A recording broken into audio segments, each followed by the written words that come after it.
Em algum lugar do Brasil, existia um casal que poucos conheciam, mas que era temido por aqueles que sabiam de sua existência.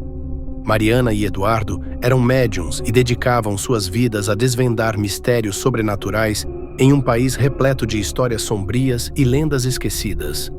Eles não eram apenas parceiros na vida e no amor, eram também uma equipe dedicada a resolver casos que ninguém mais conseguia explicar. Mariana possuía uma sensibilidade única. Desde pequena, ela via espíritos e ouvia vozes vindas de lugares além do véu da realidade. Eduardo, por outro lado, tinha uma ligação profunda com o mundo espiritual. Era um médium de incorporação, capaz de canalizar almas e entidades que buscavam sua ajuda para resolver assuntos pendentes. Juntos, eles formavam uma dupla imbatível. O caso que mais os marcou aconteceu em uma cidadezinha chamada São Gabriel do Vale, um vilarejo tranquilo, escondido nas montanhas. A cidade era rodeada por florestas densas e trilhas antigas que poucos ousavam explorar. Havia uma lenda em São Gabriel sobre uma figura misteriosa chamada a Senhora das Almas. Uma mulher de vestido branco que, segundo contavam, aparecia à beira da estrada para pedir carona nas noites de lua cheia. Aqueles que aceitavam levá-la desapareciam sem deixar rastros, e aqueles que se negavam eram encontrados sem vida, com expressões de puro pavor no rosto. O casal foi procurado por Célio, o prefeito da cidade, depois que mais um morador havia desaparecido misteriosamente.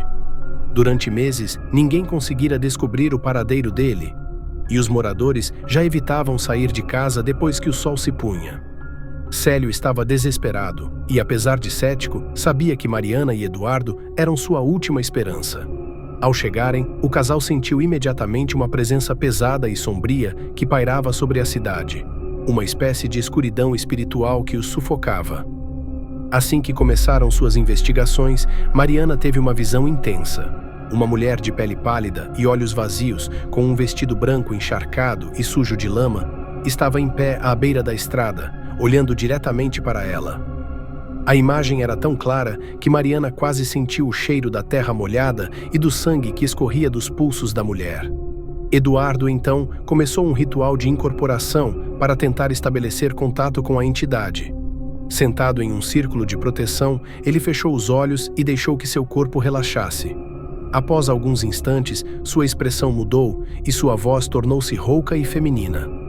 Através dele, a Senhora das Almas começou a contar sua história. Décadas atrás, uma jovem chamada Elisa vivera em São Gabriel do Vale. Ela era conhecida por sua beleza e pela bondade com que tratava todos ao redor. No entanto, Elisa havia se apaixonado por um homem casado que prometera deixar a esposa para ficar com ela. Cega de amor, ela esperou por anos, mas o homem nunca cumpriu sua promessa. Em um acesso de desespero, Elisa saiu de casa numa noite chuvosa e se jogou de um penhasco nas montanhas, caindo direto nas pedras abaixo. Desde então, sua alma estava presa entre o mundo dos vivos e dos mortos, vagando pelas estradas, punindo todos que se negassem a ajudar uma mulher abandonada. Mariana e Eduardo sabiam que precisavam libertar a alma de Elisa, ou a cidade continuaria assombrada pela sua presença vingativa. A única forma de pôr fim à maldição era encontrar o local exato onde ela havia morrido e realizar um ritual de passagem, uma cerimônia antiga que permitiria a Elisa seguir para o outro lado. Com a ajuda de Célio, eles buscaram documentos e relatos antigos dos moradores, até que descobriram o local exato onde Elisa se jogara. Era uma parte da floresta que ninguém visitava, uma encosta íngreme e perigosa que terminava em pedras afiadas. Na noite de lua cheia, o casal se preparou para o ritual. Mariana carregava ervas, velas e sal grosso, enquanto Eduardo levava um punhal de prata e uma foto antiga de Elisa que encontraram nos arquivos da cidade. Assim que chegaram ao local, um vento gelado começou a soprar entre as árvores e o silêncio absoluto parecia aumentar o peso da presença dela.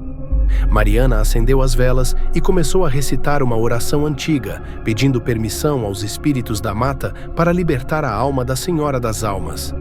Eduardo, por sua vez, segurava a foto de Elisa e chamou o espírito pelo nome. No mesmo instante, uma névoa densa começou a se formar ao redor, e a figura da mulher de vestido branco surgiu, flutuando entre eles. Seus olhos estavam vazios, mas o rosto exibia uma tristeza profunda. Ela estendeu as mãos, implorando por paz. Eduardo aproximou-se dela e colocou a foto em suas mãos etéreas, murmurando palavras de perdão e redenção. Elisa começou a chorar, e as lágrimas pareciam dissolver o vestido sujo e encharcado. Mariana e Eduardo sentiram uma pressão aliviando no ar, como se um peso fosse finalmente removido da cidade. Porém, no instante final do ritual, algo inesperado aconteceu. O espírito de Elisa, em vez de desaparecer pacificamente, assumiu uma expressão de raiva. Ela se virou para o casal e sussurrou em um tom ameaçador: "Não é apenas o amor que me prende aqui. Há uma dívida, uma vingança inacabada." Elisa revelou que o homem que a enganara também morrera pouco depois dela, e que sua alma estava presa na mesma cidade, condenado a vagar em segredo como um prisioneiro invisível. Ela não descansaria até que ele sofresse pelo mesmo sofrimento que ela enfrentara. Na manhã seguinte, o casal fez uma última investigação e, para seu espanto, descobriu que o homem ainda era vivo em um certo sentido. Seu espírito vagava preso ao casarão da cidade, onde morava a família que herdara a propriedade.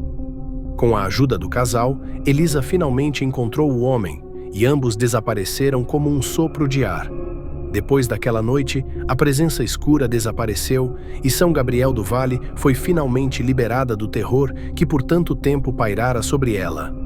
Mariana e Eduardo voltaram para casa, mas nunca esqueceriam os olhos da Senhora das Almas e a promessa de que, enquanto houver almas perdidas, eles continuariam seu trabalho, desvendando mistérios que ninguém mais ousava enfrentar.